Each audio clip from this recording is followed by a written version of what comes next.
اللہ جسم سے بھی پاک ہے، اللہ مکان سے بھی پاک ہے، اللہ جہت سے بھی پاک ہے۔ اب ہم کیا جواب دیں کہ اللہ کہاں پر ہے؟ کہاں کے جواب کیسے دے سکتے ہیں؟ کہاں تو تب ہو نا جو خاص جہت ہو، کوئی خاص مکان ہو۔ اب یہ بس بات رہنے عوام دیں نہیں سمجھ سکتی کہ اس کو رہنے دیں، کیسے سمجھے۔ روک دیں اور اگر بتلانا ہی ہے واضح طور پر تو رویت کی جو حدیث ہے، جو ماتریدیہ بھی جس رویت کے اللہ تعالیٰ کی رویت کے قائل، یعنی اللہ کے بندے اللہ تعالیٰ کو جنت میں، نیک بندے اللہ تعالیٰ کو دیکھیں گے، اس کا اقرار ابو منصور ماتریدی نے اپنی کتاب التوحید میں بھی کیا، اور اشاعرہ بھی اس کے قائل ہیں، گرچہ اس کی تعویل کرتے ہیں اور مختلف چیزیں بتلاتے ہیں، لیکن اس کے قائل ہیں۔ اور جب ساری چیزیں ہم دیکھیں گے تو پتہ چلے گا کہ اللہ تعالیٰ دیکھا جائے گا، ہمارا یہ عقیدہ اور ایمان ہے، ہر کوئی کہے اور ہر کوئی جانتا ہے کہ جو دیکھا جائے گا وہ ظاہر ہوگا، اور جو ظاہر ہوگا وہ صفات سے متصف بھی ہوگا، ظاہر ہوگا تو صفات سے متصف ہوگا، وہ ایسا نہیں ہوگا کہ بلا جسم ہو یا یہ ہو وہ ہو، بلکہ وہ صفات سے متصف ہوگا۔ ہم یہ ساری چیزیں نہیں کہتے ہیں اللہ تعالیٰ صفات سے متصف ہوگا، مرئی نہیں تو رائی کیسے دیکھنے والا ایسی چیز کو کیسے دیکھ سکتا ہے جو دیکھی نہ جا سکے، جس کی کوئی صفت ہی نہ ہو۔ آپ کہیں کہ میں نے بہت اچھی کار خریدی ہے، مگر اس کار کی نہ تو کوئی پہیا ہے، نہ تو کوئی انجن ہے، نہ تو کوئی شیشہ ہے، نہ تو کوئی اس کی چھت ہے، نہ اس کے نیچے کوئی پیٹرول اس میں ڈالا جاتا ہے، نہ ڈگی ہے، تو بھائی کہے گا کہ کہاں ہے، کیسے ہم دیکھ سکتے؟ تو ہم تو کہیں گے لاؤ دکھاؤ اپنی گاڑی لائے تو کہاں سے دیکھیں گے؟ اور ابو منصور ماتریدی نے کتاب التوحید کے اندر لکھا ہے کہ جو چیز مشاہد ہو، جو چیز مشاہد ہو، دیکھی نہ جائے، تو اگر جسم نہیں ہے تو عرض ہوگی، یعنی صفت ہوگی۔ یہ متکلمین کی زبان ہے، عرض ہوگی یا عرض ہوگی، کیا ہوگی؟ جسم، جو چیز دیکھی جائے اگر جسم نہیں ہے تو کیا ہے؟ صفت ہوگی، یعنی دو میں سے کوئی ایک ہوگی، دونوں میں سے کوئی ایک ہوگی۔ تو اگر دوسری ہوگی، صفت ہوگی، تو کیا مطلب ہے؟ اپنے وجود میں دوسرے کی محتاج ہوگی، کیونکہ جو چیز صفت ہوتی ہے بذات خود وہ قائم ہوتی ہے، نہیں ہو سکتی، اس کا وجود نہیں ہو سکتا ہے۔ تو اللہ تعالیٰ کو دیکھا جائے گا، اس بات کی دلیل ہے کہ اللہ تعالیٰ صفات سے متصف ہوگا اور صفت علو سے متصف ہوگا۔ اللہ کے رسول نے فرمایا انکم سترون ربکم کما ترون ھذا القمر لا تضامون، یا لا تضامون، یا لا تضامون، لا تضامون، دونوں چاروں طرح پڑھ سکتے ہیں، فی رؤیتہ فإن استطعتم اللہ تغلب على صلاة قبل طلوع الشمس و صلاة قبل غروب الشمس فافعلوا۔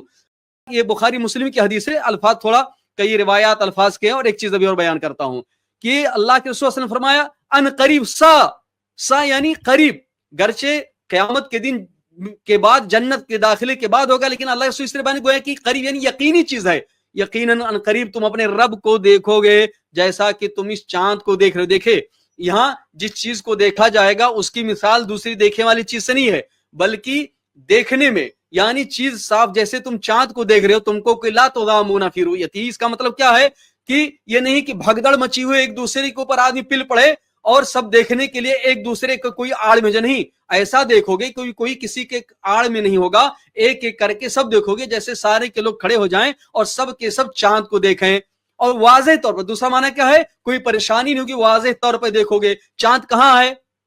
کوئی پریشانی ہوتی ہے؟ چاند بلندیوں میں ہے اور سارے کے لوگ دیکھتے ہیں۔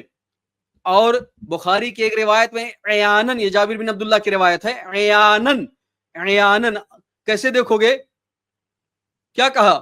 عیانن اپنے رب کو واضح کھلم کھلا ایک دم دیکھو گے، یعنی صفات سے متصف ہوگا، رب صفات سے متصف ہوگا اور ہمارے سامنے ہوگا۔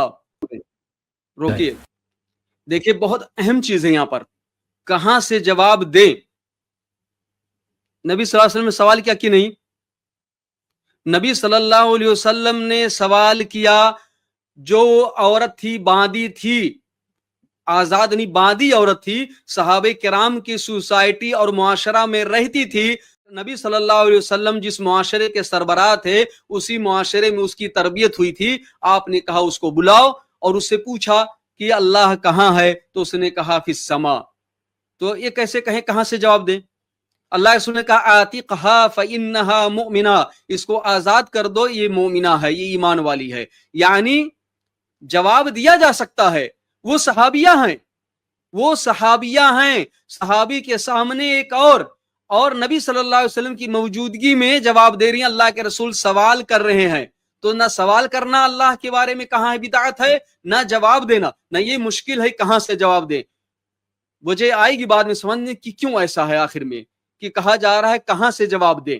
جی مقصود یہاں بتلانا تھا کہ کہاں سے جواب دیں، حدیث کی روشنی میں جواب دے دیں. جزاکم اللہ خیر دکتر سلمان مدنی حفظہ اللہ. آپ نے بہت اچھی طریقے سے الیاس گمن صاحب کے اعتراضات کا جواب دیا. اور دیکھیں یہ بات بالکل ہوئی واضح ہے. خیر القرون کے سلف میں، اہل سنت والجماعت کے سلف میں، خیر القرون کے دور میں کوئی یہ عقیدہ بیان نہیں کرتا کہ اللہ جسم سے پاک ہے، اللہ جہت سے پاک ہے، اللہ لامکان ہے. ایسے جملے، ایسے الفاظ کہیں نہیں ملتے خیر القرون کے دور کے سلف میں. دیکھیں جہاں تک معاملہ ہے جہد کا، تو جہد کا بالکل ہی واضح موقف ہے سلف کا خیر القرون کا کہ علو، اللہ تعالیٰ اوپر کی طرف ہے. اللہ مکان ایسا کہیں نہیں ملتا. دوسری بات یہ جو کہی کہ جسم سے پاک ہے، دیکھیں اہل سنت والجماعت کا اس بارے میں بھی موقف بالکل واضح ہے. نہ جسم کا اثبات کرتے ہیں، نہ ہی جسم کا انکار کرتے ہیں. i+TV کا جو آفیشیل لنک ہے چینل کا، وہ ہم ڈسکرپشن میں ڈال دیے ہے. آپ وہاں سے اس چینل کو اگر دیکھنا چاہتے ہیں تو دیکھ سکتے ہیں.